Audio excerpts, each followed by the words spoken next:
Clouds TV, empowering lives. Ambavyo vinaashiria kama wewe ama kanisa ama jambo lolote is alive or dead.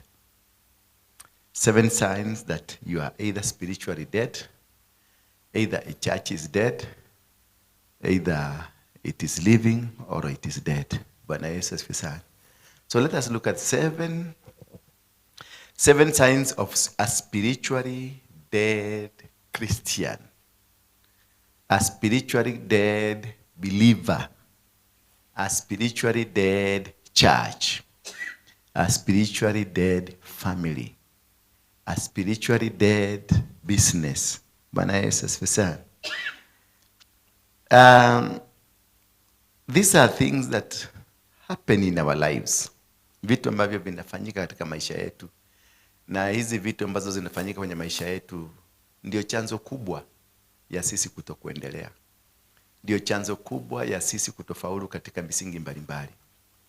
Ni kwa nini kazi zetu zimeanguka? Ni kwa nini kanisa imekuwa haina nguvu? Ni kwa nini wewe mwenyewe kama Mkristo hauna nguvu ya Ukristo? Hauna uwezo mzuri wa kufanya mambo. Unaomba ama uko kanisani kila siku, kila wakati uko ndani ya kanisa, lakini maisha yako yanaendelea kudidimia. Yaani watu wanakuonanga kila siku kanisani, wanakuonanga wewe muombezi, wewe kanisani mpiga makelele mengi sana. Wewe kanisani wewe ndio unaruka sana, but what are you inside you? Ni nini hiki kinazuia maendeleo yako yapatikane? Ni nini hiki kinazuilia Mungu ambaye unamsema unamjua aonekane kwako? Because when you are a Christian you should be leading, because the Bible says I'm the head. You will be the head, not the tail. Meaning when you are the head and not the tail, it means you are walking in the presence of God. You are walking in the promises of God. You are walking in the supernatural. But when you find that, yes, you pretend or you teach people you are walking in the supernatural, you are the head, you are not the tail, but you have nothing to prove. Hauna jambo lolote la kuonyeshana kama wewe you are what you are trying to say you are. Kama kuna umaskini, kuombaomba, kukopakopa, kufanya vitu ambavyo unafanya, maisha yako hayana uhusiano hata kidogo na Ukristiano na usema. Because we say God is God, our Father is the owner of silver and gold, but there is no silver in you. There is no gold in you. There is nothing that can be equated with your Christianity. There is nothing that can be associated with the walk that you claim to be walking with God. Because you cannot walk with God and then experience poverty. You cannot walk with God and then experience shortages, limitations, stagnations. Because light cannot be able to walk with darkness. Bwana Yesu asifiwe sana. Light cannot be mixed with darkness. We are always when you are in the light, it must be light. When you are in the darkness, it must be darkness. You cannot mix two. They cannot walk together. The Bible says, not unless 2 or 3 walk together, then the will of God is not in them. Kama hamtembei kwa pamoja, kwa moyo mmoja, then it means you, if it's a church, is not one, it's not a church. If it's a family, it's not a family. If it's a business, it's not a business. If it's a team, it's not a team. Because a team, that is why football teams, volleyball teams, they go practice together. Why? So that they can come together and they become one. In a tango team building, you become one. When a team like a praise and worship team, they don't walk, they don't live together, they don't go out together, they don't go do team building, they will not be able to succeed. If prayer warriors, they are not together, they don't go move together, those are not prayer warriors. If the church like this one, we are not moving together as a team, then this is not a church. It is another thing. So must be an important thing for you to understand. What is this that makes a church, a family, a business, a job be classified as dead spiritually? We are going to look at 7 signs for you to know that either you are dead spiritually, either you have a challenge in your life, either you have something that is affecting you. And number 1, it is when you discover that you are prayerless. You are prayerless. Hauna maombi. Ari yako ya kuomba ilikufa. Ile motivation yako ya kuomba. You are no longer praying. You find unajaribu hata kuomba hata 2 words zinapotea, 3 words zinapotea. You are completely not able to pray, not able to do. In the book of Luke chapter 18 verse 1, the Bible speaks about the ardent prayerfulness. Yani kuwa na ile ari, kuwa na motivation, kuwa na nguvu ya kuomba ndio kuweza kufanya kazi. Kama ukapata church kanisa hii kama hii, we don't have a team that is praying. Then he spoke a parable to them that men always ought to pray and not lose heart. Bwana Yesu asifiwe sana. Kama umejikuta katika nafasi ya kuwa umeshindwa kuomba, unasema moyo wangu wa kuomba haupo tena, najaribu kuomba, maombi hayapenyi. Saying there was in certain city a judge who did not fear God nor regard man. In that city there was a widow who kept coming to him and saying, grant me justice against my opponent. For a while he refused, but later he said to himself, though I have no fear of God and no respect for anyone, yet because this widow keeps bothering me, I will grant her justice so that she may not wear me out by continually coming. Stop there. So the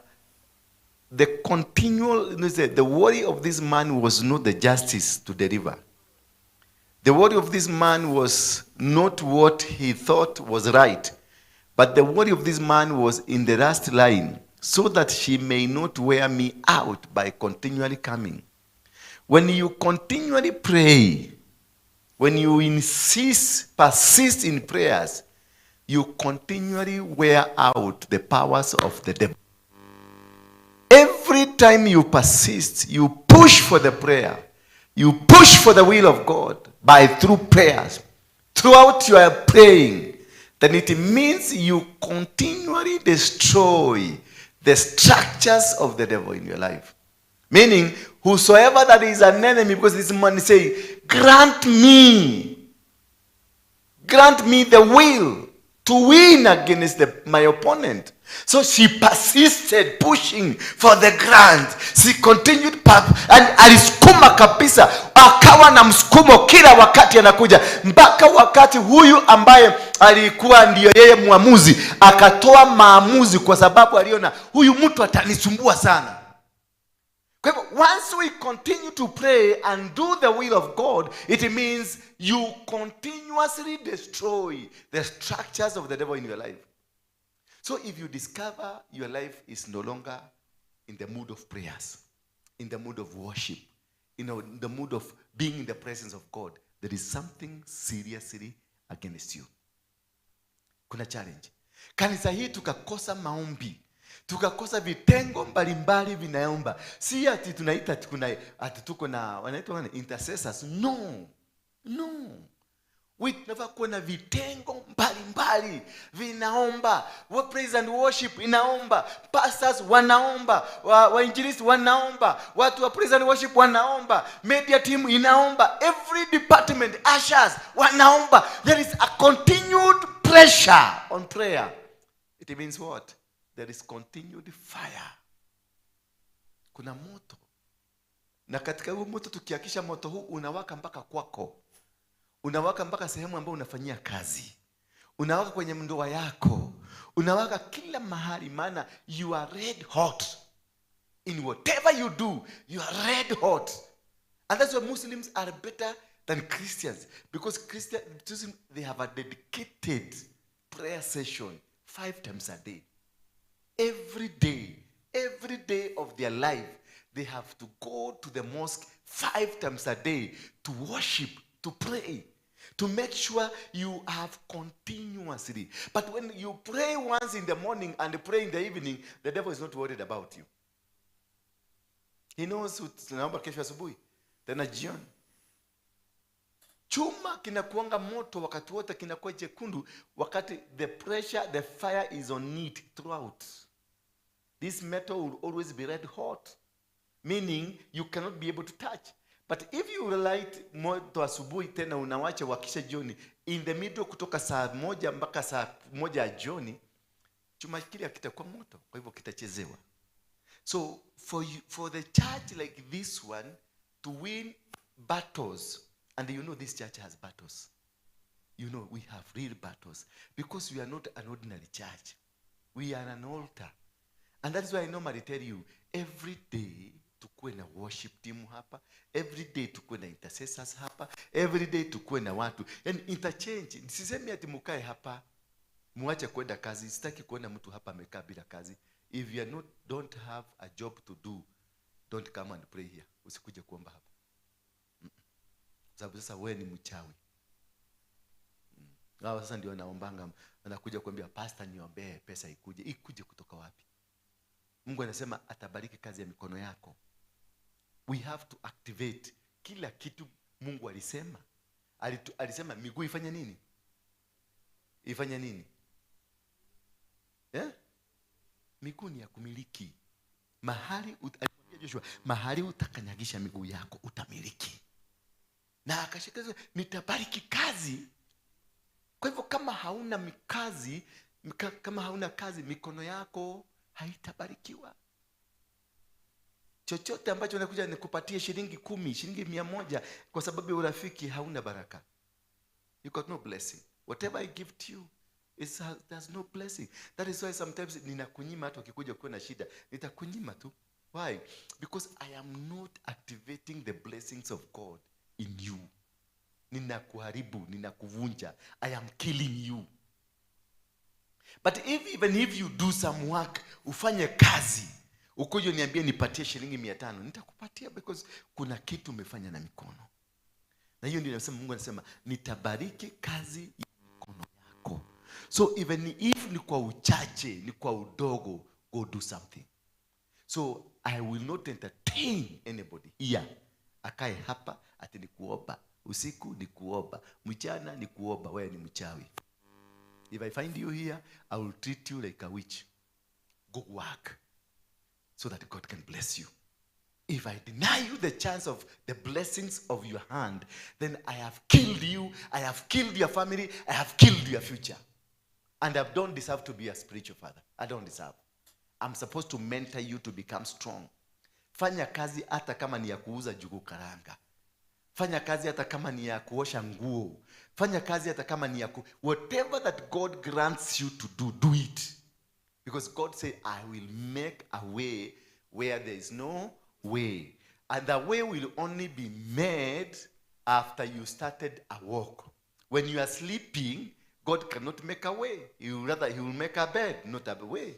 Lakini ukianza kutembea, God will make a way. God will only come if you have started it. God will, if can biashara, God anataka andika kioneki yako na demonene. Andika, ukiandika now, start the move, engineer, answer from where you going, start. Then God will bless you as you walk. God will create a way for you as you walk. He will not create a way for you when you are in your bed. He will not create a way for you ukiwa kwa sitting room na remote. Ati una watch movie unangojea Mungu atengeneze barabara. Mungu only will be activated if you have activated yourself. So if it is business you want to do, start a business. Hata kama ni ya kuuza handkerchief, hata kama ni ya kuuza tupantito watoto, nenda ansa. Hata kama uko na 500, ansa na 500. Bwana Yesu asifiwe sana. That is activating your prayers. Hiyo umeanza nayo, you have activated your prayers. Because your prayer, God give me, Baba nisaidie, nipatie kazi. Bwana asifiwe sana. Kama ulisema mwambie Mungu nipatie kazi, then ukimwambia hivyo, ingia kwa kazi, anzisha kakitu.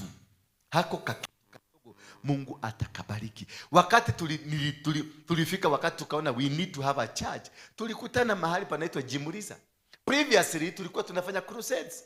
Previously tulikuwa tunafanya seminars. We were not in a church, but it reached a time that we need to have a church. We went to Buruburu. We hired a hall for one day. A place, a hall unaitwa Jimuriza. Tulipofika pale tukaomba, tukamwambia Mungu, now we need a church. So we started. God looked at it na akaona our heart. We were ready for that. Then what happened? He shifted us to a bigger hall. Pale panaitwa Jericho. Account government hall. Then we went there. We used to go on Saturdays. We were going back to their churches on Sunday. But on Saturday we will converge. We were not many, we were few. We didn't have even instruments. We didn't have anything. We used to hire. But everything we hired. We didn't have anything. But there is one thing we showed God. We are ready for a church. Immediately after some few months, we were shifted from Jericho. We were shifted to City Stadium. At the City Stadium, when we hired, listen to me here, when we hired a hall, previously at Jericho we didn't have seats. Previously at Jericho we didn't have instruments. We were hiring because we were on a temporal position. We were not permanent. We were temporarily existing. We had not indicated to God we are now supposed to be permanent. Until God is indicated to, you indicate to God, this is now what I want. If it is marriage, you get now in the move of the marriage, then you tell God, this is what. Then God will perfect. There is no one who is perfect. No one who is perfect. No one is 100%. God will come in to perfect. That man that you see is weak. Yeah. Sio mzuri. Huyo mwanamke hajui kuoga, hajui kuosha vikombe, hajui kutandika kitanda vizuri. Just mchukue tu kama Mungu amekuonyesha ni huyo, mtembee na yeye. Katika kutembea ataenda kibadilika. God comes to perfect. God comes, nobody will find. Hautapata mtu ambaye, more especially tumeanza safari sasa na Charity hapa, tumeanza, there is nothing that will be perfect. In any case, ni 10%, both of you. Wengine ni 1%. Then from there, God will increase you as you pray. God will go changing, transforming from the singleness into the marriage. It will take even 5 years, 10 years. You can't just find a man na tuanze sasa kwa kitu tuanze kutembea na wewe na umekuwa maisha yako tumekutana na you are 40 years. Miaka 40 umekuwa single na mimi miaka yangu 50 nimekuwa single. Alafu within 1 week tukue kitu kimoja. Tutangangana. Miaka 5, 6, 7, 10 tutangangana. Bwana mpaka ukuta tunatembea mpaka sura zianze sasa kufanana, watu wakasema adani mahiana na mono. Siku na wakati tunaona baba na mama wameanza kufanana, ni kukaa kukogana. Shortcomings ni nyingi, maana sijakubali. Kuna kagunyo kale kago ka usigo kanakuja kanalipuka. Kagunyo kako ka usigo kanalipuka kanakuja. Na unakuwa nini, unaanza kufeel like ni diramenyerete korio. Diramenyerete korio yani roka dashika na kwa sheria ile wako. Neke. Mimi pia nitakuuliza hivyo. Kwa nini unaniuliza? Sijazoea. Kwa sababu akili yangu haijaingia kuulizwa maswali. Sasa baada ya miaka 2, 3, 4, 5 nitaanza sasa kurekebisha, naanza kuja hayo ugonejora hiyo. Because sababu nikifika nyumbani nitaanza kufeel nakosea huyo mama. Naingia saa 8 usiku, 7 usiku, nitaanza kufeel huyo mama ninamkosea. Baada the maturity imekuwa. Na hii maturity kukua, it is grown by prayer. Bwana Yesu asifiwe sana. Kuna vitu vimenishika kutoka za kwetu nyumbani, bado zinanishika, zinanivuruta, zinataka nirudi. Nimekata hizo kamba, lakini bado wananirushia makamba. Kwa hivyo nitadrift. I will be drifting at some point. I will be drifting. So you need also to understand. Na wewe pia kuna makamba za kwenu zinakuvuta. Zinakuvuta. So we will be drifting. Tunangangana, maana maisha ni mapambano. Lazima upambane. Lazima ungangane. Na kungangana through prayers. And the day you discover unaweza kuvunja kile mlikuwa mmeanzisha kaenda vizuri, ama unaona bado haujatosheleka, ni kwa sababu yes, maybe you are praying, but your prayer, it is spiritually witchcraft. Hello. The prayer fire is not in you. And this is intentionally created in you. When they discover again this church in our ombezi, watu wanaomba, demons will be sent here to make sure people start fighting. To make sure prayers are not persistent. Because prayers causes things to happen. Prayers sustains the fire of a ministry, the fire of a family, the fire of a business, the fire of a team. If you don't have prayers, mukikosa kuomba, mukose ya kuomba kusimama vizuri na maombi, mukose moto wa maombi, hiyo kitu yote mnafanya inakufa. Bwana Yesu asifiwe sana. Na inakujaga kwa mtu mmoja, kama ni intercessor unakuta ni mtu mmoja, kesho inaingia kwa mtu mwingine, kesho kuto inaingia. Inaendeka pole pole, hainanga pio. Pole pole na wanaua mzee, wanaua mama, wanaua huyo mwingine, wanaua huyo mwingine. By the end of it all, you find the whole thing is dead. And now once they attack those who are praying, they attack the main church, the entire church. And the entire church, when it has no spirit of prayer, it means the attack of anything they are doing is imminent. Bwana Yesu asifiwe sana. Ndio unakuta kunakuwa na vitu vingi, watu wanakuwa na mahasira, watu wanakuwa hawana respect, watu wanakuwa hawana amani. Unakuta mtu anaweza kukuandikia message yoyote ile ya kutusi, na ni Mkristo, ni ndugu, mnaenda kanisa moja. Bwana Yesu asifiwe sana. Ndio unakuta your spiritual father is not respected at all. Why? Because unakuwa the familiar spirits zinaanza kuingia. Unakuta you can write a message to him, kumutusi, kumwambia anything, because mumetoshana viwango. Not knowing that whatever this man, whatever, yes, ako na weakness, ni mwanaume kama wale wengine, ni mwanamke kama wale wengine, but kuna kakitu ako nacho kanaweza kukuharibu maisha yako. Because kwa nini haya maneno yametokea? Kwa sababu walichangia, wakatengeneza avenues za kuhakikisha maombi yamekufa. So the main attack in a church is to kill the prayer. The main attack in a church, it is when you discover the church is not praying. Do we qualify from that? This church, tuko hapa. Nani amesikia kwenye maombi yake iko chini? Unaona kweli maombi yako iko chini, inua mkono yako juu. When you ulikuwa ukiomba zamani is not how you are praying. Lift up your hand properly, inua tu mzuri. Ndio tuelewe. Unajua why normally ask you people to lift up your hand? It's because we gauge, tunaelewa ni wapi hatujaingia vizuri. Kuna watu hapa, wako hapa, hawaombagi hata kidogo. Wanaombaga tukikuja kanisa, pastor apostle akiomba.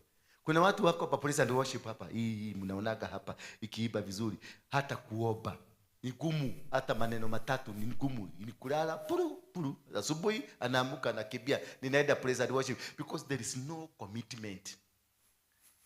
Alimalizwa. Kuna watu hapa ni asha, wamekuwa hapa tu anakaanga tu, kama ukimkuta nakuta ni kama hii mti iko hapa, hana maombi. Na ni asha mwenye anakuja kushikilia mtu ambaye ametolewa mapepo, anaenda kuanguka. Hiyo mapepo lote likitoka linaingia kwako. Kama kuna mtu anafaa kuwa prayerful, ni asha na praise and worship team. Kama kuna mtu anafaa kuwa prayerful, ni pastors mwenye anakuja kuongoza hapa. Lazima ukuwe very prayerful. Mimi kuna wakati nimengangana miezi miwili najaribu kuomba neno mbili, haikuji. Baka nikafunga. Kuvuga yenyewe ninafunga jana, baka ninaandika kwa karatasi, ninaandika kujikumbusha asubuhi nikiamka leo si kesho ninafunga. Ninaandika hapo ndio nikiamka niweka karibu na kitanda, ndio nikiamka hivi nisikunywa maji, because there is a struggle, there is a fight. Kuna fight ya kunizuia nisiombe. Bwana Yesu asifiwe sana. Usiku mnaweka alarm, wakati alarm inalia mpaka inanyamaza. Ikinyamaza asubuhi ndio nakumbuka nilikuwa nimeweka alarm. Sikuomba usiku yote. Hadi wakati nilijiuliza, what could be happening in me? What could be happening in my life? Nikafanya search, nikaanza nikajua mahali niliangukia ni wapi. Pale. Sasa nikaanza retrieve back, kungangana. You must be able to understand ni maho ya maji ilikohorera. Ni nini? At what point hii kitu ili fail? At what point ulianza kufeel you are not doing what is supposed, you are not praying? Wakati nilifanya hivyo, nika understand, nikangangana, ndio nikajua niliacha kuendaga mlimani Gong, because I used to go every Monday. Nilikuwa naendaga. Sasa kuna wakati ilifika wageni wakaanza kukuja Madi. Hawa Wakolino Madi ndio wananipigia simu, nitoka kwaku. Zingine wazee, na unajua unaheshimu wazee. Wanakwambia Madi ndio tutapata nafasi tutakuja. Wanakuja. Saa hii Madi hii ingine wamama wakani tutakuja. Madi hii ingine kumbe ilikuwa target ya kuniondoa kwa mlima. Nani aliniondoa? Ni watu wa shetani huko nje? Hapana, my own people ndio waliniondoa. By the time I come to realize, nikajikuta 5 weeks sijakanyaga mlima. Wakati nilikibia on a Tuesday, sasa nikaona Madi, nikakaunt nyuma, nikaona Madi ile ingine, no. Tuesday nilirauka huko saa 12. Nikakuta nyasi kwa ile mahali naobeaga nyasi. Na kule kwingine hakuna nyasi. Lakini mahali naobeaga nyasi imefika aje? Kufika huko Mungu akaniambia, angalia sasa nyumba yangu imekuwa na uchafu. Nikaambiwa nitoe dhabihu.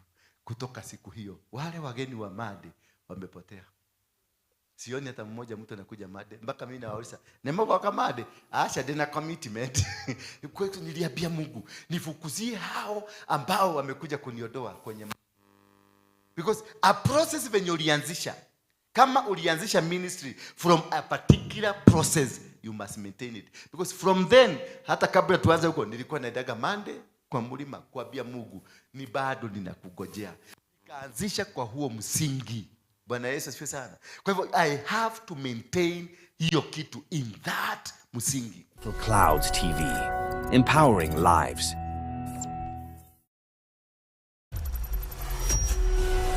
Bethel Clouds TV, empowering lives. Was good. Bethel Clouds TV. Yes, you may be seated. Because ningetaka, we have a history that is rich. Bwana Yesu asifiwe sana. We have a foundation that is strong. Because we cannot be able to have a foundation that is strong when we don't have strong men to lay the foundation. The foundations are not laid from the air or from the imaginations. They are laid by the very people that see the necessity of laying the foundation. Because wherever you go all over the world, utapata kuna historia za 13, 12, 10, 79, 1072, miaka mingi iliyopita. We are in the 20th century. Is it 21st? 21st century. We are talking about 10 or 5 centuries away. But we have history there. Unapata mpaka picha ya mtu imewekwa ya 13th century. This is the man who laid the foundation. So, for us to succeed, for us to win battles, you must be able to have laid a foundation that will not for the sake of the current generation, but for the sake of 20, 30 generations to come. We visit countries because they have a history, they have a foundation, and they have something we can learn from. Churches like Orthodox, churches like Catholics, they are existing because of the foundations that were laid many, many millions, thousands of years ago. But with the Protestant churches, kama kanisa, kuna mtu alikuwa anaitwa Murima. Mnamsikianga? He founded a church. Where is the church? His church now. He is the father of the revival, but there is no church associated with him. We have this Joe Kayo. Joe Kayo, yes, they founded the Deliverance, but where is his church that we can say this is where Joe Kayo started? Is there any? We don't have. But we can go, you go to Anglican, because they have a foundation from UK. The Anglican Church is still strong. We have the Presbytery, PCA. You go, you find them in Scotland. The Presbyterian Church, it is still strong. It is still growing in Kenya, all over. It's growing. We go to a Catholic, you find the same thing happening. You go to Orthodox, the same thing happening. What is wrong with the foundations? with we who think we are going to heaven. Because I've gone very many places. Na nimegundua ya kwamba it's like you guys you'll never even see, not even going there. Hata kupata kanjia kakwenda huko itakuwa ngumu sana kwenu. Mnajua hivyo? Because you don't even know what you're talking about. You don't even know where you are, what you are, what you will be. There is nothing can be associated with you. There is nothing. Only vita, kudunga wale wengine kisu, kufanya vitu zingine, kusengenya, kupigana na watu, kuzuia kazi ya Mungu isiendelee, kufanya kazi kwa sababu mtume yako, kukua busy because mtume yako, kukua kanisa kwa sababu mtume yako, but there's nothing else. Bwana asifiwe sana. So that's why I created this topic for you. Kwanza kabisa niwasalimie kwa jina la Yesu Kristo. Tumsifu Yesu Kristo. Tumsifu Yesu Kristo. Yes. Bwana Yesu. Unajua tuko na wale wengi hapa watu wa tumsifu Yesu Kristo, which is okay. Bwana Yesu asifiwe sana. Nilikuwa nchi inaitwa Russia. Na Russia ni kupali, it's very cold now. It's -40. Ukipigwa tu kutoka kwa mlango, upigwa tu hivi, breathing yote inakwenda, inasimama. Kila kitu mpaka maini inasimama kwanza, na mstuko. Ulimi unaona imejikuja, imejikoil mara moja hapo hapo. So when you are living in Kenya, thank God, there are people who are living in extreme conditions, but they still believe and know there is God. They have a history. Nilienda kwa makabadhi, machachi zingine ziko hapo, nakuta hii church ilitengenezwa 1239. Iko na imesimama, na ni ambao na imesimama. Bwana Yesu asifiwe sana. Na iko na waumini, watu wako ndani, they are worshiping. Yet the condition they are living in is very strange, very bad. I'm told, nilikuwa naambiwa, there used to be a time when it used to go to -50, but they still lived. Now the climate change imekuwa and the things are working well, and we have a good environment, good temperatures. They are saying they have the best temperatures now, 40 -40, best temperatures now. Na hapa unakaa mzuri, na ni 21 sasa, iko kwa 14 ama 15 hapo. Uko sawa, kajua kutoka asubuhi mpaka jioni, ka usiku kutoka saa 1 mpaka asubuhi. Sometimes kule kuna kaanga siku 2 ama 3, hakujai kuwa usiku. Na kuna kaanga usiku mchana siku 3 mfululizo, hakujai kuwa usiku. Unaona? Wanakaa kwa giza 4 days, wanakaa kwa mchana 5 days. Jua kajua kanapitiaga pale, unaona wakakipita pale, watu wote wanatoka nje kucelebrate. Wanakapigia makofi. Kanapita pale ngongo hivi kakienda na huko. Na kanaenda kitu kama 3 hours. Kanaisha. Hapa huko na 12 hours ya mchana, na uko na 12 hours ya kulala. Can you imagine how God loved you? Yet you don't even appreciate, you don't even understand the God that is loving you. Bwana Yesu asifiwe sana. Tell your neighbor that winning battles, to what? What was the topic? To win battle is a calling. Bwana Yesu asifiwe sana. Just to win any single battle, may it be marriage, you must be called into marriage. May it be preaching, you must be called into preaching. May it umeandikwa secretary, you must be called to be a secretary. May it whatever the battle you are going through, it must be a calling for you to win, because you must be called for you to be able to succeed. Otherwise you can't make it. Otherwise you cannot go through. When I read stories about the martyrs, the people who were there, you will discover that they really sacrificed their lives, they sacrificed their bodies, they sacrificed their faith, they sacrificed their integrity, they sacrificed everything for the word of God to be there. At some point I went to a place called St. Petersburg, and nikapata kumbe kanisa ya independent ilitoka hapo. But nikajiuliza, ndio wakuja size, they don't even talk English, hawana English, hawana Kikuyu, hawana nini, they speak their own language. Ndio hawa watu wakuje, because hakukuwa na meli, hakukuwa na ndege those days. Ndio wakuje baka hapa na wakutane na watu wa independent. What walitumia nini? Bwana Yesu asifiwe sana. Walitumia nini? Kwa sababu walikuja. ndio wakutane na wazee hawa wa Maumau, wakutane na wazee wa Kikuyu, ndio watengeneze kanisa independent pale Githunguri, na wajenge mashule na wafanye kila kitu. Walitumia nini kusafiri kutoka huko in the extreme cold environment? Si walikuja na kaboti? Walikuja na kaboti in extreme cold weathers, but they made it to make sure the gospel has been spread all over the world. How are you spreading the gospel? Since you came to this church, since you recruited yourself to this church, because I never recruited any one of you, since you came because I never came to your house to call you, what have you done that can be counted for it tomorrow? Hawa watu walikuja na boat in extreme conditions.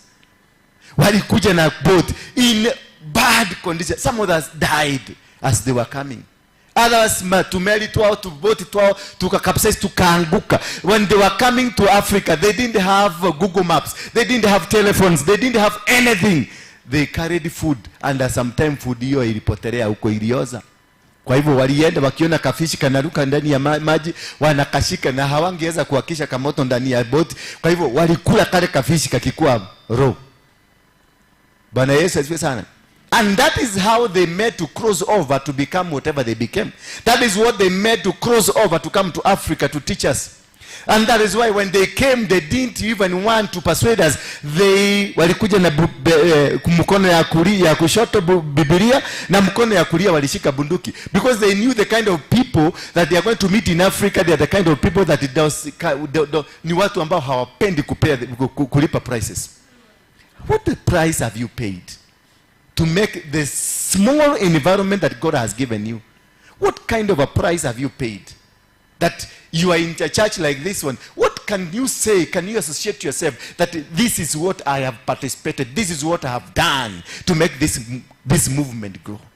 That 100 years to come, somebody will come and say, indeed kuna watu walianzisha msingi wa kanisa hii. Indeed kuna watu walianzisha kazi kama hii. What is this can be associated with you? What is this can be connected in 20 years to come, 30 years to come? Apart from your mediocrity. What else? Those people, we have stories about them. We have stories, families. Nakuta, there is a family that waliunganika, a family ikatoa mali yao kuhakikisha a story, a particular story. The people who preserved the New Testament, the original New Testament, they paid a heavy price, because the other guys wanted to change the Testament, the New Testament to something different, but they preserved until I saw it, the Bible there. 1379. History ya familia moja 1379. Wewe mwenyewe tangu uokoke, kwa sababu uliokoka just the other day, what can be associated with you? Ni nini inaweza kuwa associated na wewe apart from Moshene? No, tunaongea sisemi mbaya, msianze kusema nimeanza kukopana. Ni kweli dada tu. Just let's talk like watu wametoka kwa kichaka. Wale walikuwa tunaitwa bushmanoids. Wale wametoka kwa kichaka, walikuwa naenda kutafuta dhia imepotea, hakuna kitu, tuko jaa. Sasa tuulizane maswali, tuko yake. Tuke kama raia wa kawaida. Bwana Yesu asifiwe sana. Because you need to understand. You need to know that we are writing a history. We are writing a story, and this story is not for you. It is for generations to come. What kind of a foundation are you laying? What kind of a society are you building? What kind of a person you are creating? An image that is coming out of you, an image that we proclaim the word of God, that people will go to church because of the foundation you laid. People will do things because of the foundation you laid. People will become professors because of your foundation. People will become doctors because of your foundation. People will become preachers because of the foundation that you've laid. What do you have? Ask your neighbor. Ni nini kinaweza kufanya mtu siku moja kuwa daktari kwa sababu yako? Hebu jiulize wewe, muulize tu. Na angalia, muulize, kwani unamuogopa? Muulize. Ni nini ambacho kinaweza kufanya siku moja mtu akuwe daktari, mtu akuwe profesa, mtu akuwe engineer kwa sababu yako? Amekwambia ni nini ako nayo? There are people, professors ambao walifanya kazi, walisacrifices their bodies, walisacrifice their everything they had so that education can be formed. The systems ambazo tuko nazo za education, they started from one person. There's nothing that started from many people. There is nothing that is in this world ambayo ilianzishwa na watu. Ilianzishwa na mtu, one person. Akakuja na idea, then he found people who supported the idea and they laid a foundation. What kind of a foundation? If you, yes, tuseme Dorcas, hakuna foundation, hauna hiyo akili ya kuleta kitu. Sasa ni nini umewahi utasupport ama ni nini umesupport? What kind of a foundation? What kind of a dream are you supporting? Bwana Yesu asifiwe sana. Yes, because we are not all equal. We are not all the same. We are different people. They are supporters, they are initiators, and they are also supporters, and they are also spectators. Are you even a spectator? Mtu wa kupiga makofi tu, mtu wa kusema angefunga goli na mahiri lakini ungempatia mpira. Watu wangapi wa Arsenal hapa? Arsenal people. Arsenal. Watu wa Man U. Watu wa Man U mkono tu, tunawaelewa tu. Inua tu watu wa Man U. Watu wa Chelsea. Hawa watu wanajua kucheza mpira kuliko mchezaji mwenyewe. These people, ask him. Anakuambia venye hiyo boli ingefungwa, angechenga, angepatia huyo, angepatia Rushford, angepatia nani, angepatia suji nani, angepatia nani. Lakini mpatie boli hata kushika kwenyewe hivi na mkono. Ina drop. Mwambie hivi, mwambie goga hivi, hawezi. But ako na kila plan venye hiyo bao ingefungwa. Sasa wewe hata sio fadhali ukwe wa hiyo, because sometimes people in Arsenal, people in Chelsea wanna feel they have a following all over the world. They are motivated.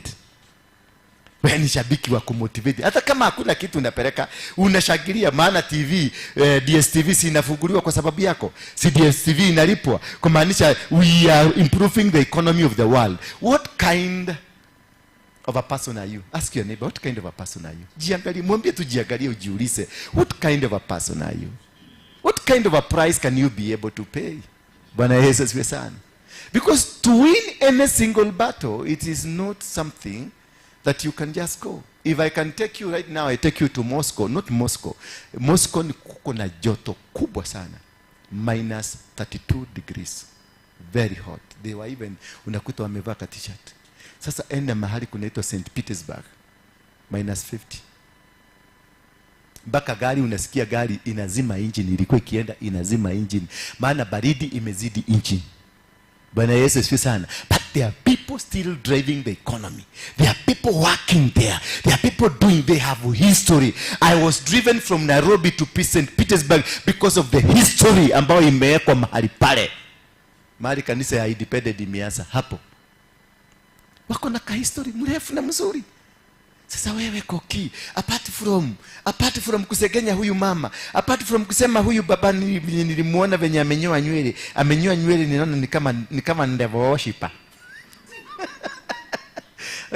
Niliona huyu kijana, unaona venye huyu kijana venye alikuwa amekaa hivi. Hiyo ndio sign ya mandevils. Apart from that, what else can be associated with you? Bwana Yesu asifiwe sana. Ni nini ingine unaweza kuwa associated nayo? Ati hii tukiishi miaka ingine 100 watu watasema Grace, there lived a woman called Grace and this is what she did. Unakuta kwenye ukuta kumeandikwa jina Grace, picha ya Grace iko hapo. Unaona this is associated with them. Why will you not be associated with anything? Because you don't and you can never afford to pay a price of even killing a rat in your house. Saizi kapanya kakipita hapa, nyinyi hapa ikanisa yote mutaruka juu mkipiga duru kapanya. Oh my God! Oh, Jesus! Ukipotea bio kapanya. Because you cannot even afford to pay a price ya kutengeneza mahali kama hapa pakue pazuri.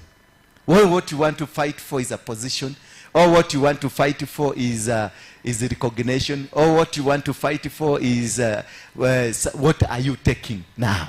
Without wanting to know the person who laid the foundation, yeye mwenyewe alitumia nini? Ni nini kilitumika? Ndio hii nyumba ikue hivi, ikue hivi, hizi mashini zikue, hii screen ikue. What have you paid?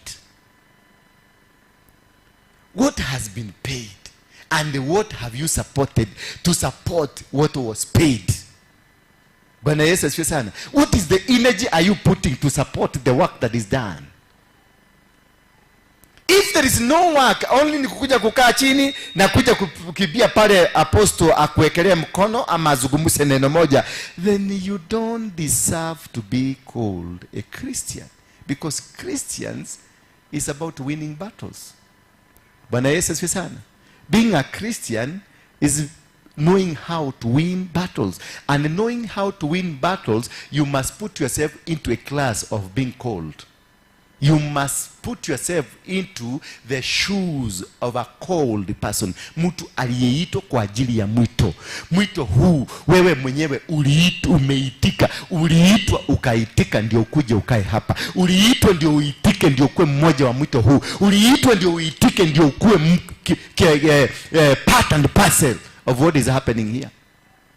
Any organization will grow because the people inside there, they were called. When you came and served here, na ukakuja na ukaingia hapa na uka feel good that this church, this is where I belong, it is because something called you into this church. And when you are called, were you called to come and sit down? Were you called to come and sleep? Were you called to come and backbite? Were you called to come and sengenya watu? What were you called to come and do? Because you can't just come na unaingia pale na unakaa chini na unakuwa mshirika na unasema mimi ni member wa hapa. What were you called? Ulikuja, yes, you became a member to do what? Bwana Yesu asifiwe sana.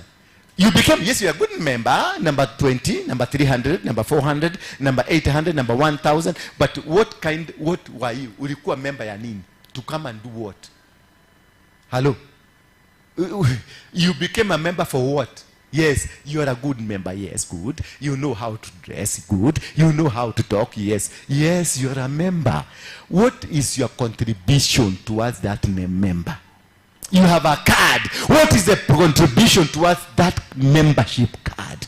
You are in this church. What is your contribution? How do you feel sitting in a seat that you have never contributed to be, for it to be here? Umekalia hiyo kiti Grace.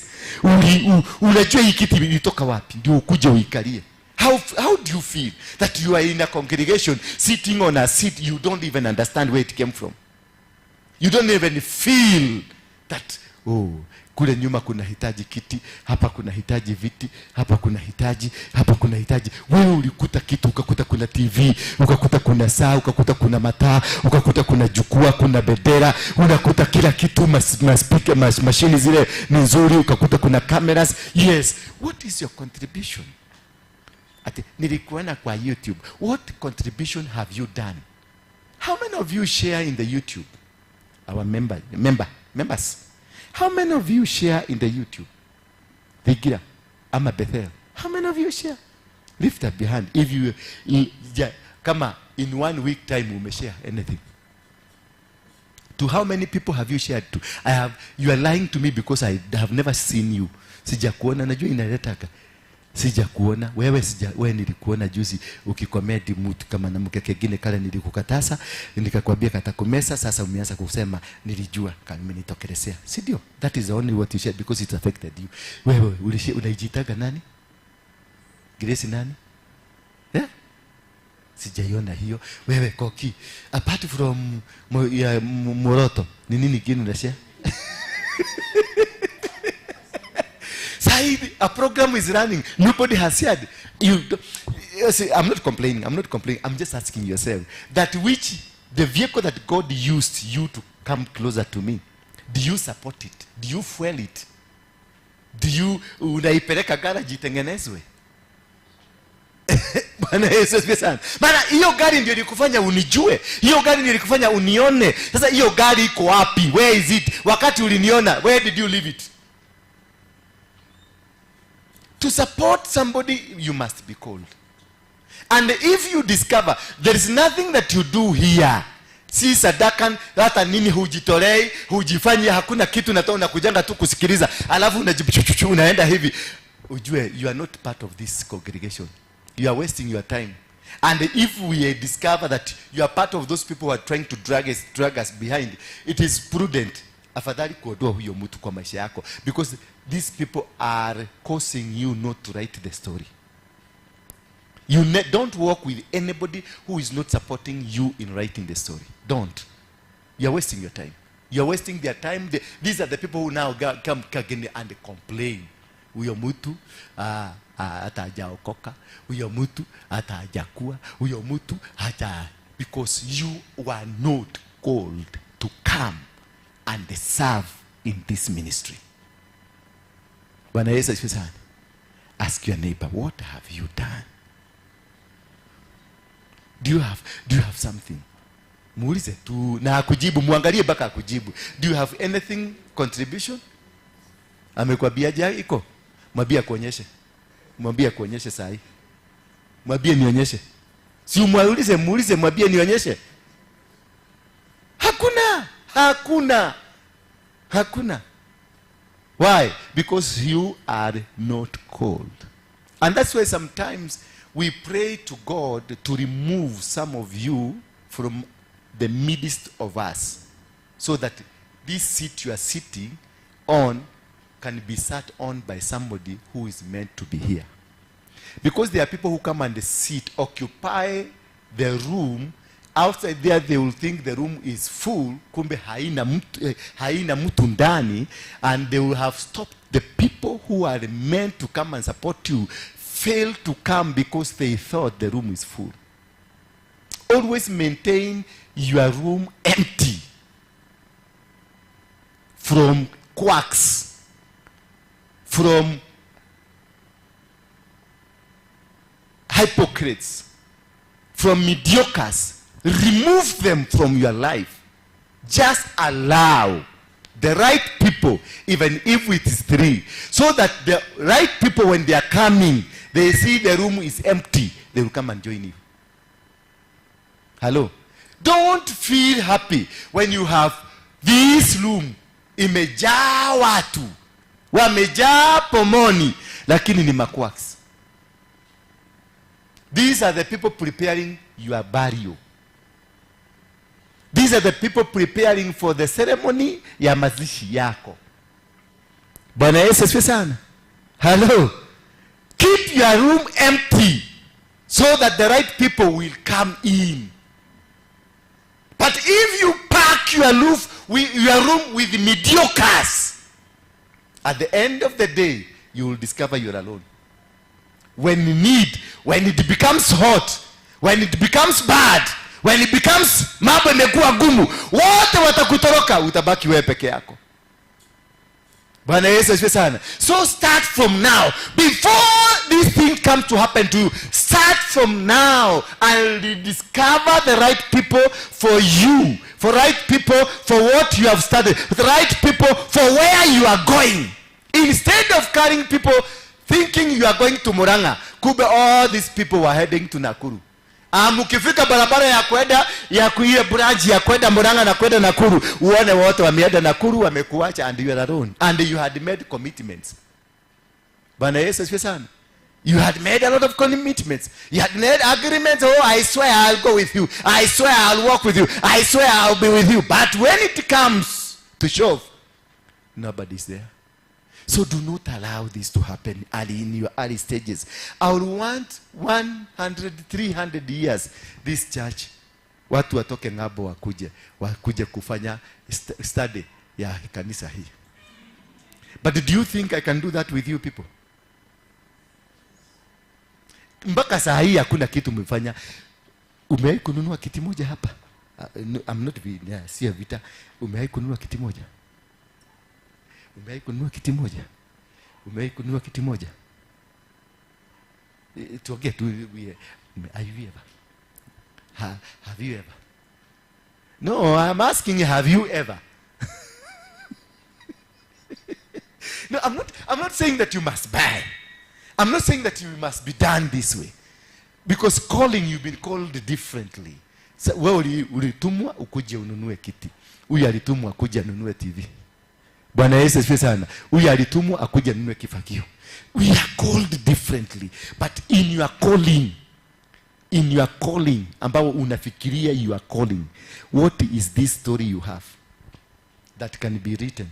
This is sister so and so. This is brother so and so.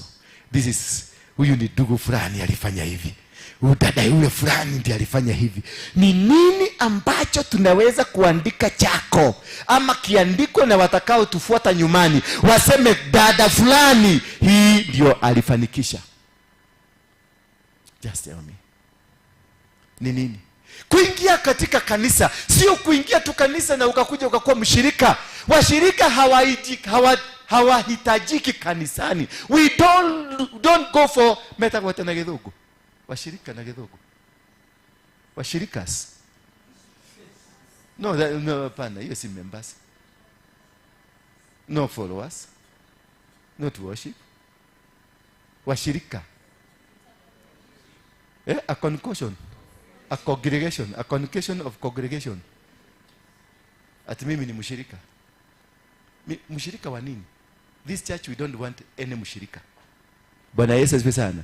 For us to see, for us to become what I saw, we don't need mushirikas here. Because mushirikas are failures, are mediocres, are hypocrites, are murderers, are dangerous people. We need members who will be accounted for. People that will be asked, you are member number 33. Can you tell us what contribution have you done to the growth of where you are a member? Are you getting me? When you are working, I know you are working somewhere. There is a list of your membership from the company you are working for, from the government you are working for, from wherever you are working for. Do you write a report on what you've done? Yes. They want to have a story about you. This month, this is what I was able to achieve. This is what, and then they take you for retreat, for discussion. Did we achieve our goals? Hello? Did we achieve our goals? Zoom out. Zoom out. Did we achieve our goals? Sio ndio mnapeleka kwa kule nje? Kwa hoteli. The government unakuta ina spend money to access your story venye mulienda. Mwaka mzima muliachieve. They pay. They go take you to hotel so that they can have analysis of the achievement. Now my question here is, if we can never do analysis here of the achievement since January baka February, kutoka February baka March, from March baka April, then what are you doing here? So we don't need washirikas in this church. Are you getting me? We don't need, for us to achieve, for us to become people who are going somewhere, we must have monthly assessment of what we've done. Kama shiko hakuna kitu umefanya mwezi mzima, no gukauka waikara hao geto dikonesi ugokoka shoko ka umoga thieri, then we don't need you here. We don't need you here, because if Mungu wako kwa nyumba yako, kama Mungu anakaaga hapa, does God live in this church? God is always with you. Wherever you go, God is always with you. He's in your bedroom, he's in your bathroom, he's in your toilet, he's in your whatever position you are, God is with you. And that is why we call Emmanuel. Emmanuel. Emmanuel. Emmanuel. God with us. Has ever any single day God departed from you? He has never departed from you. So God does not live in this church. This is coming together of people who believe in one. In one?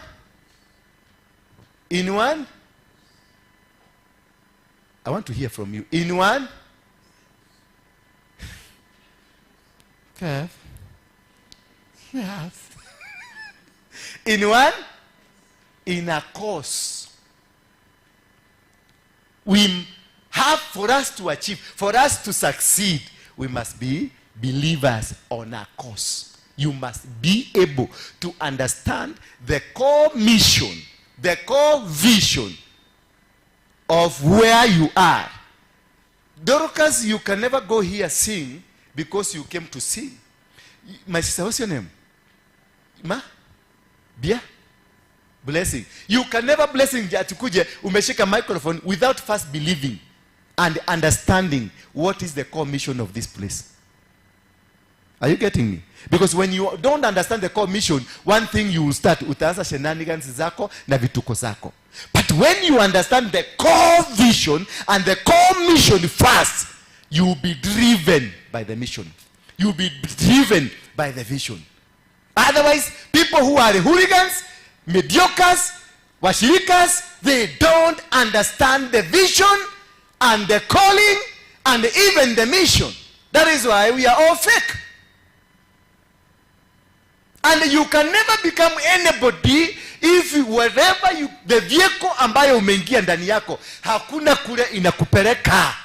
Maana mission ni kuenda mnaenda, ama mission ni nini? Si mission ndio gari. Sasa, what is the mission of this? Wacha niulize mtu mwingine, msiseme naonea mtu. Wacha niulize huyu mkaba mwenzangu huyu. We, nata? Ovo wako. What's the mission of this church? No. Wacha niulize mkijali. Wewe nuonye teta muona koko kilali yake. Vision ya kanisa ino niliko. Mission win soul. Vision win soul. Wanyabura. Weto dulewe lose. Support abantu arikina bemweli. Mission ya kanisa ino niliko. Eh?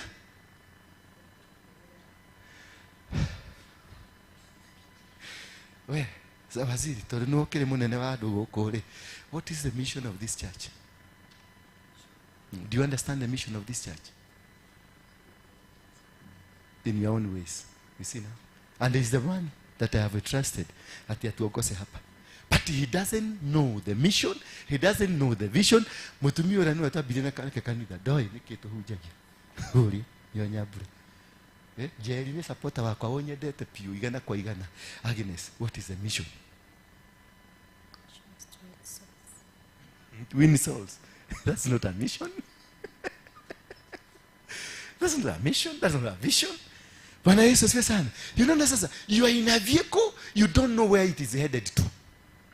Because the first thing first, vision, mission, and the statement of what? Huh? The mission statement.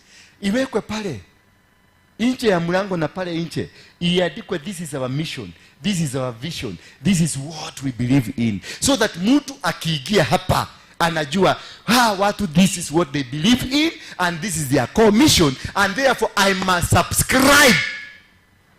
Ukienda kwa Catholic, they have the mission, they have the vision. Ukiingia huko unakaa kama wao. Ukiingia kwa Muislamu unawacha vitabu viatu pale nje. Na unaoga mkono, unaoga maguu, na unaoga mdomo, na unafuagusa kichwa na maji. Alafu ukiingia huko naambiwa sisi ni watu wa Muhammad na sisi tunafuata Allah, na this is what this Quran inakaa hivi, lazima uingie kwenye madrasa, lazima ufundishwe this. That is how to build a church. And that is how to know the called and the uncalled.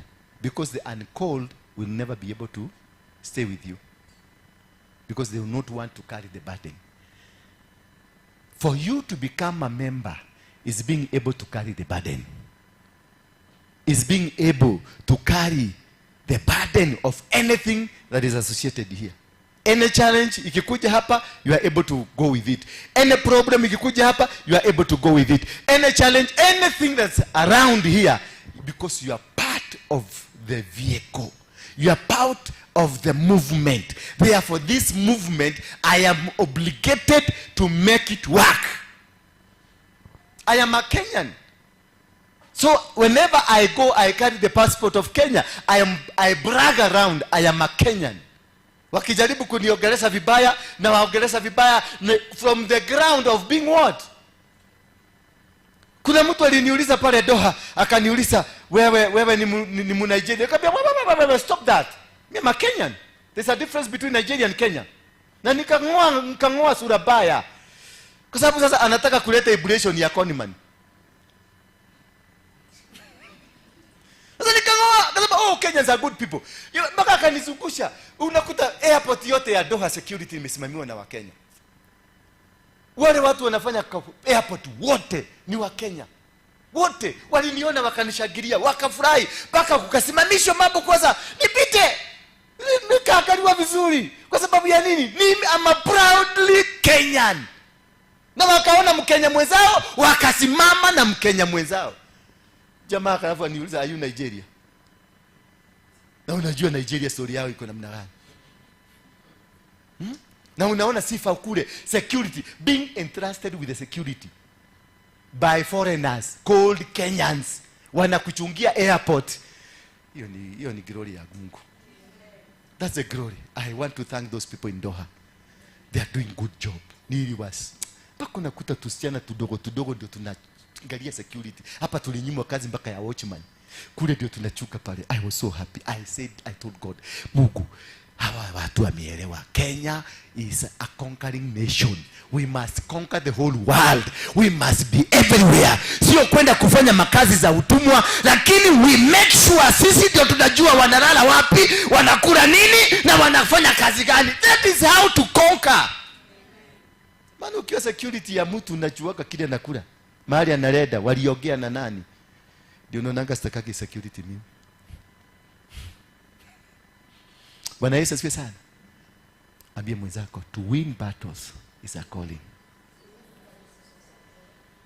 Muulize, are you ready to become a member of this church? Because we must now start doing revival meetings. We must start revival meetings to train you first. Before I start inviting people, I train you first so that mwenye hata pita mtihani nimwambie safiri salama. Hakuna kubeberezana. Hakuna. Because wale kule niliona kule Moscow ni watu ambao waliamua wakasema lazima we have this value, we have this, na value zao ni za mwaka wa 900. Mwaka wangapi? Mwaka wa 900. Mwaka wa 900 ndio waliandika value ambazo zinaongoza Moscow sahi. Ujenzi wa barabara unaongozwa na mwaka wa 900. Kujenga nyumba ni mwaka wa 900. Kupatiana passport, kuingia airport yao, kufanya anything that you do there is grounded mwaka wa 900. Leo hapa lazima tubadilishe, kesho tubadilishe, kesho kutwa tubadilishe. That is why we are vagabond. Hatuwezi kutajirika, hatuwezi kuendelea. Wale watu wako na value. Mimi niliingia kwa president mwenyewe, wako na value. Wako na value, mpaka president mwenyewe ako na value. Sio chaka sogo yetu hapa mwenye hana value. Bwana Yesu asifiwe sana. That is what we must change. Simulini tuma niende niwaletea ripoti. Nimeleta ripoti baya that I'm going to cancel all members of this church. Cancel, null and void. Tuanze tena upya. If we are going somewhere, tuanze pema mpya, na usikuja kuniambia tedogameta na okeje kate. Ulisimama na mimi tukifanyana na wewe nini? Tulisimama, ulisimama tedogameta nake ginya kumari nyarogamire wega uniki ataratu na taturia ndo wewe. Nikisimama vizuri, wewe mbona ukusimama vizuri? Ulisimama kando. Because you are not a member of this church. Ndio nasema ulisimama na mimi. Ulisimama na mimi, nani alikwambia? Did I ask for you to come and stand with me? It is the vision and the mission that is supposed to make us stand together. We must be guided, not my personality. Si personality yangu, si usimame na Apostle Waroige. Don't stand with him. Stand with the mission and the core values of the vision. That is what will guide. Hata nikiondoka, bado kanisa litasimama. Litaendelea. Catholic, kwani mnaonanga Peter, mnaonanga mapopu. Huyu popu wako ni wa miaka, saizi yako ni wa miaka gapi? Ni wangapi from Peter? There are so many popes that have come. The Catholic is growing stronger day by day because they have values, they have mission, and they agreed. Hii ndio kitu kitatumika na hakitabadilishwa. Lakini sasa David, niwachie David kanisa hapa, utakuta amebadilisha maashas, amebadilisha praise team, amebadilisha kila kitu, hata viti zitakuwa zikiangalia huko kwa sababu zilipagwa na wale wa followers, wale walikuwa madai hadi wangu.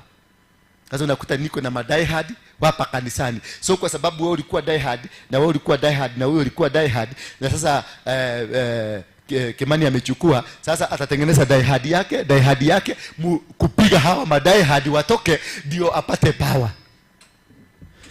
sio ujinga. Naonaga ukienda kule wapi tuseme Katodo, yule father amepostiwa Katodo, anakujaga anafanya introduction, ndio kanisa yetu hawadia wasee na hivi ndivyo kunaidaga. Wakati wa kutoka atatoka aende Gataga, wakati wa Gataga ikiisha atatoka aende wapi? Nyeri. Atakuwa akisemaka nilihubiri Gataga, nilihubiri Moro, nilihubiri, lakini kanisa ilibaki nini? The same church. Bwana Yesu asifiwe sana. Kwa sababu kuna kitu kilipangwa, kuna foundation iliwekwa. Bwana Yesu asifiwe sana.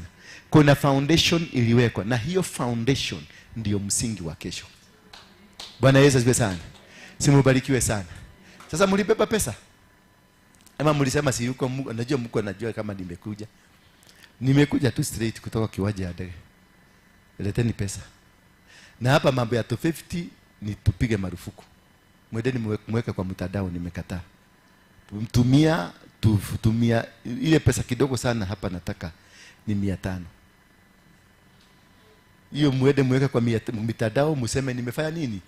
Kwa sababu huwezi kuendelea kukaa na mtu mlikuja kutafuta Mungu awabarikie maisha. Tuko na wewe Dorcas miaka 3 na bado unatoanga ka 50. Kuna Mungu hapo kweli? Hakuna Mungu.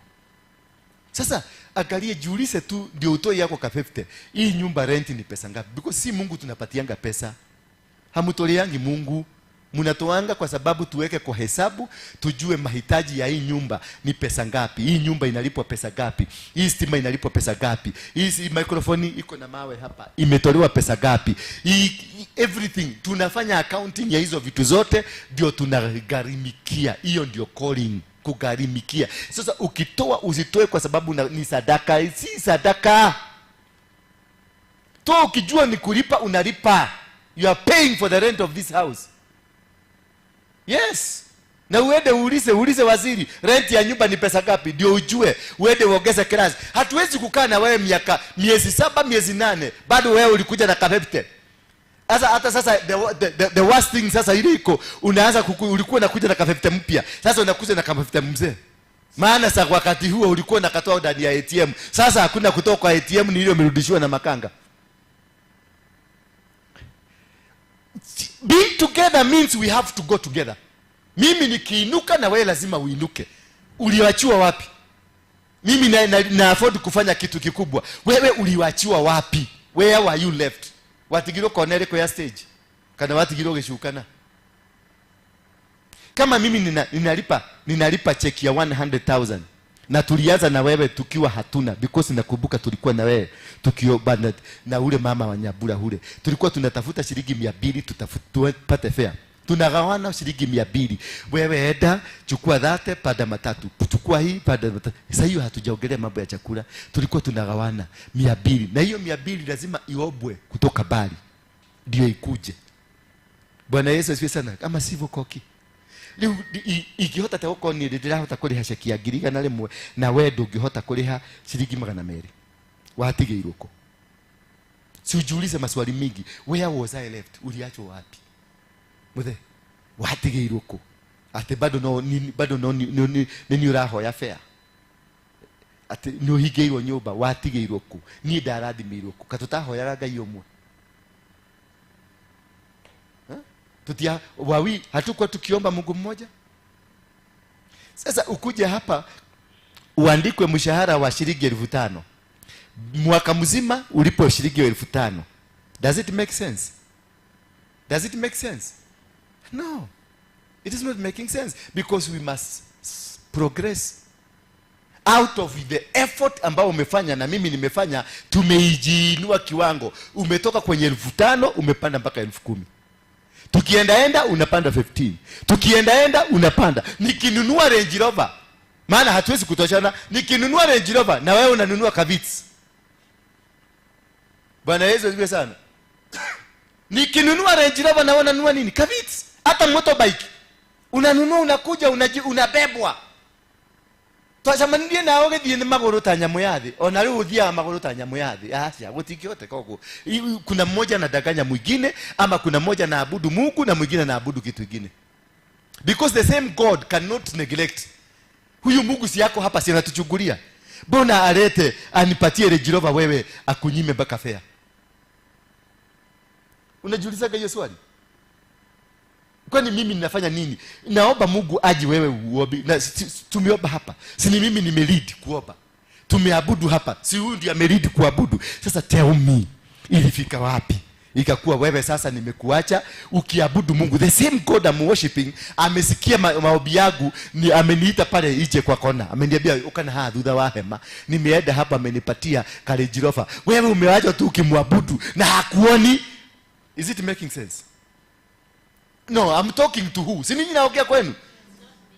It's not making sense. Ati Mungu wangu ananitaka pale nyuma ya hema ananipatia kacheki. Wewe with the same God anakuja na anakungolea tu na anakaa tu na anakaa. Akikucheki tu kimwabudu. No, utidhia kwako. Hiyo Christianity hapa isikuje.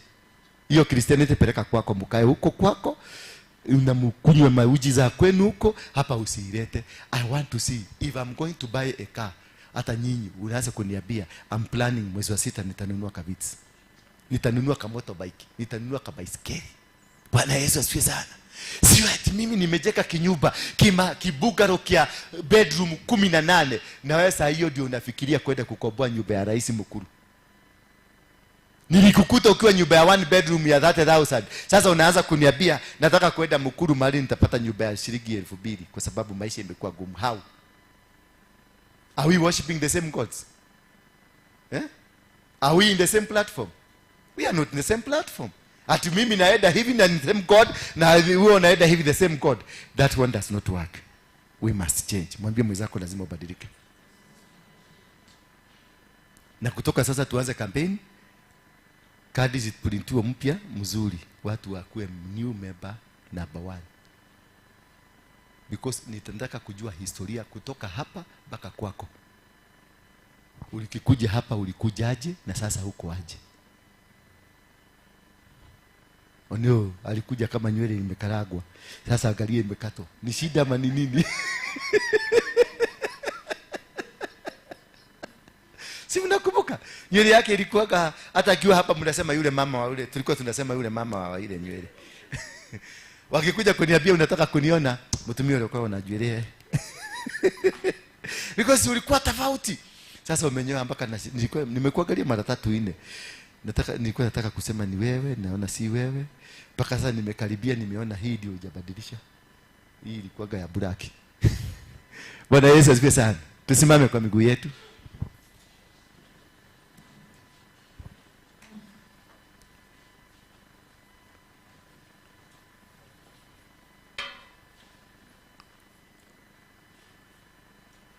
Wakiregister wale watafanya registration na mtu anapigwa picha. Ndio tuangalie miezi 6 kutoka sasa, tuangalie sura yako ilikuwa aje na sasa iko aje. Ndio tujue kama sasa huyu for example December ukiona hii nguo amereduce, si ni kumtoa tu hapa. Si ni kweli? Ati imepunguka badala iongezeke. Eh? Hapana, tutaangalia historia yako.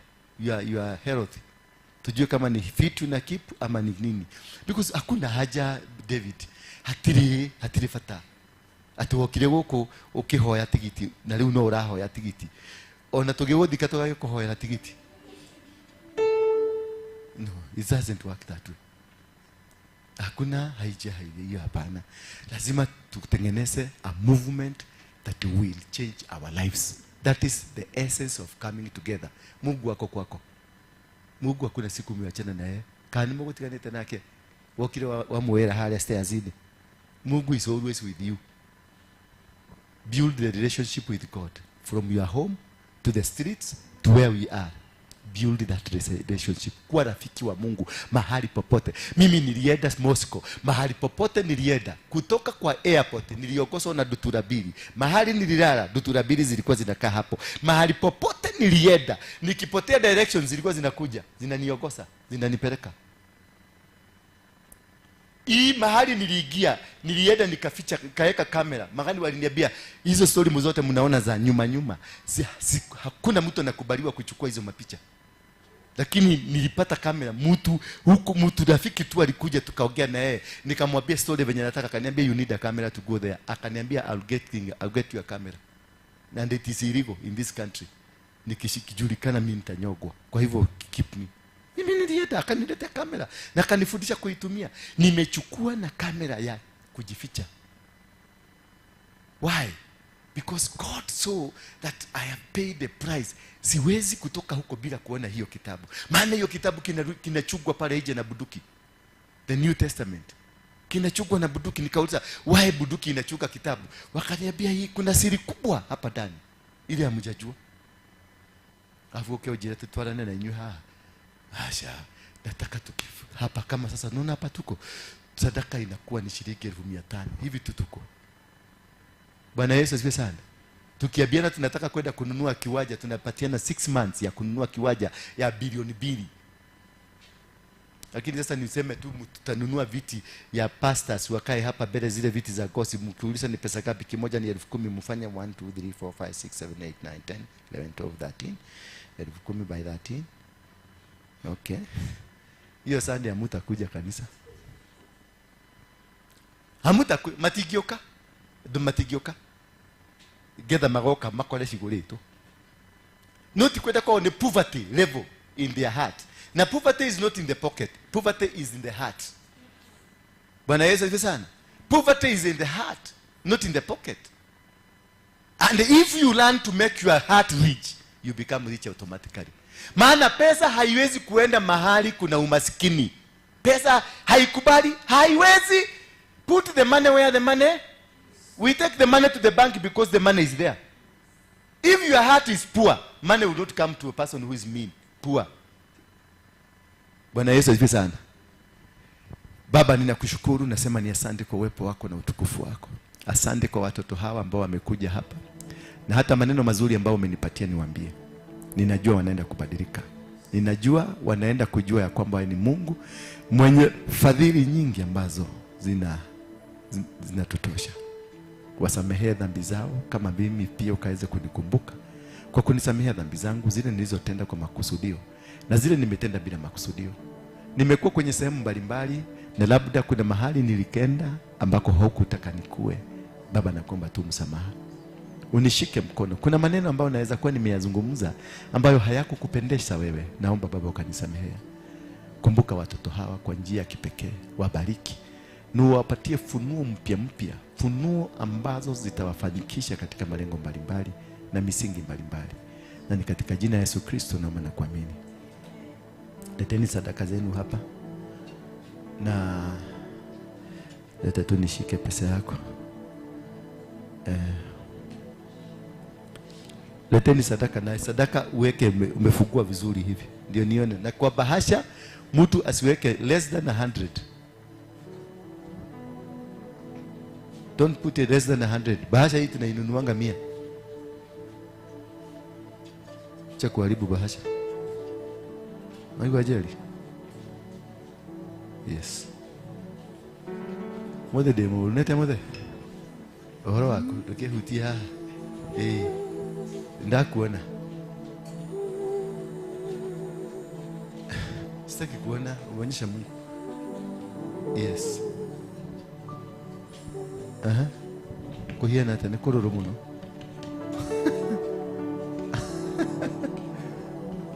Yes. Mumeleta nyote ama wengine? Nimetuma na simu. Ya simu kwani inaendaga? Nimejaribu kuangalia mpaka Equity. Inaendaga wapi? Stacy yako inaendaga account gani ya? Stanbic. Inaendaga Stanbic Bank. Hai reflect padi yetu. Bwana Yesu asifiwe sana. I want to thank God because of you. I want to thank God because Mungu kunipatia muda huu kuja kunena na nyinyi.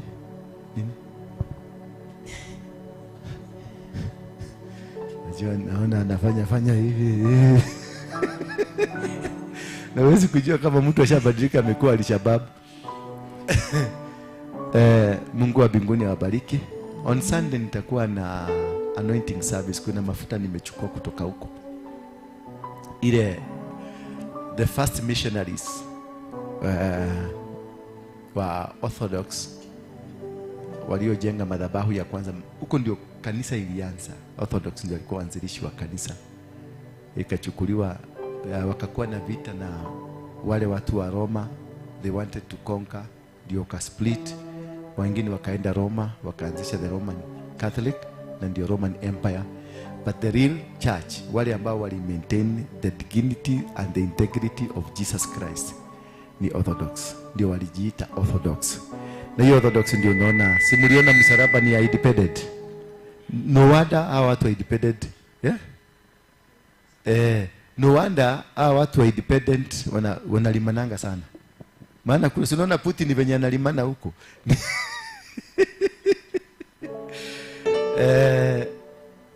Nitakuwa na anointing ceremony on Sunday just to bless you.